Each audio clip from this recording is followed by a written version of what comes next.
grappling and wrestling, like the head snap and then underhooks and arm drags. Everything's very close proximity.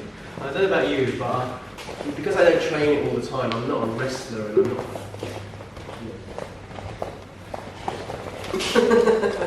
I'm not drilled to perfection with those sort of things. That's quite an intimidating prospect. If I was dropped into the middle of a Nogi competition and I started instantly trying to go for clinches, things like that, yeah, 10 out of 10 of effort for me, but what if he's the wrestler? He's going to take me down.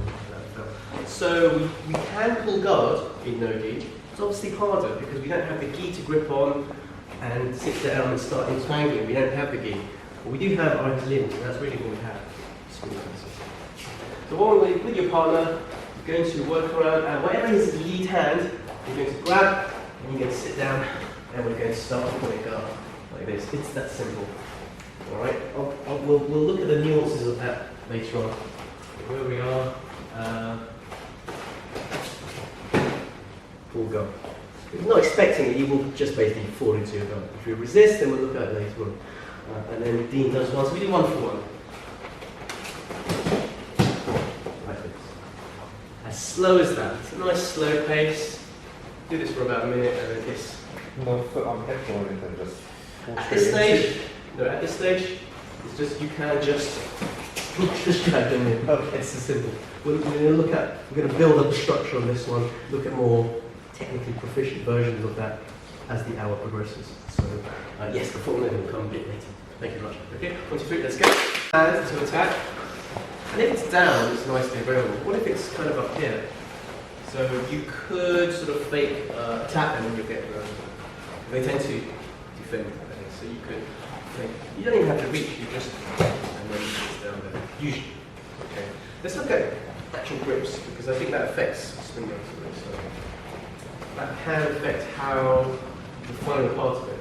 If I grip like this, like I'm going for an arm drag with people, we're not doing it. If I grip like this and bring down, it's possible I could miss and he's going around. Possible he could anticipate, go around. How about if we do this here? If I miss, I have a lot more control over him. I still have control. You've got quite good control with elbow and wrist.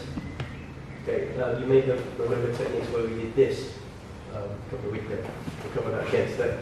What we're going to do now is we're going to grab here and we're going to move in and sit. So he's not going to come down with us. We're going to sit and then we're going to start playing open guard from here with this elbow grip. Okay, and then I'm going to show you part 2 of this afterwards. It's, I think it's more secure. With this thing, he may not fall into your guard, he may be like a risky, low percentage technique risk. Here, I can start playing because I have distance management with my feet and potentially other assets. We'll go over that later on. So for now, make sure your grip is here, or you could go from here to here. And we're not looking to drag, we're just looking to sit down. And you want to be centrally placed, square onto your partner. Okay, because if you start doing this, well, he could pass your guard, but you don't want to give him a fighting chance to begin with. Yes? Okay, 1, 2, 3, let's go. And our arm position will help secure ourselves to our hands. You will already be aware that the slippery skin and everything, if you just sort of hold randomly, it's quite just move your arm away. It's quite easy to slip right. So use the anatomy where it's smooth and then there's like the bulbous unit of the hand. You can grab down here and you've got a little bit more security. Okay. Similarly around the elbow, if you're grabbing around the actual thickness of the 2 joints there, you've got a bit more security. So it's a little harder for him, it's not impossible, it's a little bit harder for him to disentangle. Now what we're going to do is we're going to walk around with a thing, we're going to put on, and now we're going to do this. So it really depends what he does next. If he resists, like reducing, and I'm down to 1, we're going to do my favourite sweep. Ankle, ankle, hip, and there's going to be a break fall. Okay. We'll do that again. he's resisting upwards, I still want to, best I can, keep hold of him. But if he starts yanking away, at least I've got this, and that upward motion, I can tie it right around the ankle with my hand, my spare hand now. If I eventually lose this, I'm not too bothered because now I have 3 points of contact. Foot, foot, hand, ankle, ankle, hip. And then this one pushes, or this one kind of kicks back, and this one just holds place. Follow it up. We'll leave it at there. Just do a couple each. We won't get too knackered, it's too hot, and then we'll do an easier one where we're not falling around the place. Anyone want to see that particular technique again? Yep, sure. In detail. We've got the two, this time I'm moving up to here, and then I'm using my foot to create a distance, some sort of tension there. I know he wants to pull his arm away, and I'm here. The problem is, if he pulls his arm away, and I'm here, and I'm fishing around him, he steps back and he's gone. So, up here, he pulls his arm away, I'm using that, because he hasn't run away at the moment, I've still got some connection. He eventually gets rid of this, but I've got this. It's actually quite hard to step away from this if he steps away, Dean steps away from here, for more advanced leg entanglement kind of stuff. But for now, we're just doing a very simple, I think it's the tripod sweep, or lumberjack sweep, one of those, get confused, and then it's a very basic sweep. This is a nice setup. Okay, 1, 2, 3, let's go. The foot on the hip helps with the distance management. If Dean managed to get his hips away from my hip, I know I can't do it, so I have to rely on other things. So with that as my gauge, I know I have a shot at doing the technique. Now, if I can't, say I've grabbed here, if I can't do this reach grab here and I want to carry on here, okay, and he's fighting, this is still quite strong, we can just put our foot here. This is like a lazy version of the previous technique. I'm not reaching now. I'm just hooking my foot here. And he's reaching up. So I'll show you that in detail. I've done the pull down with the foot here as my gauge, and if he's not realised that this actually foot is what I want to happen, I want it placed there, as long as it's constantly on there, and he's fighting to regain posture, you can just need to look. But you do need to hold on to something, because A, it helps you come up, but if you lose this, this becomes far less effective. I need that third contact, and that's usually where I can get on the wrist. So if you usually just push it upright, push it up here, push it up. So try that, guys, yeah? 1, 2, 3, let's go. I think that is realistic, authentic manner. This one is definitely a good one.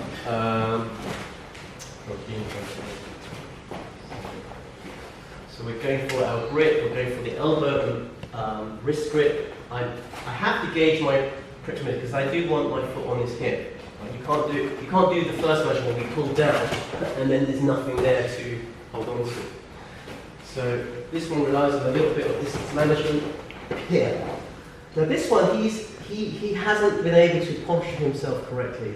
He's following you down into, just lock it up here and you start finishing the triangle. Okay? So this is like a nice way to start working the triangle. It just falls into space. For some reason it isn't quite that easy in the gi because lots of things he can stop to prevent him being slippery into your triangle. Once again, just a nice quick one. Spin round, see how I'm doing? I'm spinning around and reach up, lock it here, ready for finishing the triangle. You don't have to finish the whole triangle, as long as you get an initial legs locked together position, that's fine. Can I see one more time? I want to see the spinning. Of course. 2 and 1, I like to grab the elbow for extra security, it's a nice handle hold. Whereas here, if you try and do the same thing again, the chance are you might lose it there. Okay? Whereas here, I know that I'm that little bit closer to him for a little bit more power and security, spinning around that way, which draws him in this counterclockwise direction, and then we can start working triangle, hold tight, and we finish it off. Okay. 1, 2, 3, let's go. Of this where we're pulling in so much here that he's right over us. Okay, you might think this is folly, he could just sit down and get mount. Well, obviously I'm not going to let him get mount. Generally, once his main concern is this arm, he doesn't want this arm there, so he'll pull up, and as soon as he does that, right, I'm not latching up here. Let's do it while he's still standing, so you can see my leg positioning. So just think that. Yes, having sort of held onto his arm, and usually he's very forward postured, he wants to posture up and latching up here. This is the technique I want us to feature on today. I'll be honest, it's not really considered a fundamental, basic or beginner technique. It's called single leg X, but since it's Nogi month, single leg X is very, very useful to have, and it's not that hard to do. So I've shown you how we get into it. I think, given the heat of today, we don't have to do that setup. How you learn it as a beginner is where your partner's standing over you, right underneath your armpits, and you're choosing a leg. Let's choose this leg. What we're going to do is we're going to cup the ankle with our elbow, here, the outside one, and we're going to lift our legs and our hips. Don't just lift your legs like this. That's not a single leg exit or very effectively. We're going to raise the whole of my body as best I can, and I clamp on. Now, this heel is attached to his hip, and this one should be so that, see this ankle here, hits on the outside of his leg here. And my knee should be as high as it can, covering my ankle if you can. It depends on how tall your opponent is, or how short your legs are, but that's the ideal arrangement. This is how you start. Okay? If your knee starts dropping, then it's not protecting this ankle and he can just brush it away. It's quite hard, but basically that's his prime thing to stop, and then you've lost the technique. Whereas if you're covering, it's quite hard. I'm protecting that joint. So let's show you all again. This time, before we all sweat and become like. So at the moment he's a little too low. Doesn't matter, if he's not moving, you move. So he's right under your armpits. Now it might seem like a ridiculous position to start from, and it is. If you understand that prior to this, there's various guard pulls which allow you to get here. Usually in the gi, you would do it from spider guard. Nogi, you've done it from that pulling the arm thing. We're here. I'm choosing, let's choose this leg now. Clamp with your elbow. Don't wrap around, just clamp with your elbow. Lift up the whole of your low torso. Your ankle digs into his hip bone here. Your knee, look, is quite low. I want it higher. And everything is tense, not relaxed, tense. So it's like I'm closed guard and he's lifted me up. I'm just hanging there. And my knees have to point to the outside. If they're here, no good. He's just going to push his knee into your face and you're going to be stacked. Here, you can't try and stack me. It's quite solid from here. Now, no one ever hangs from here and just sits there and goes, right, let's do some play. This has to immediately be followed by something else, which is obviously a sweep. We'll do that as part 2.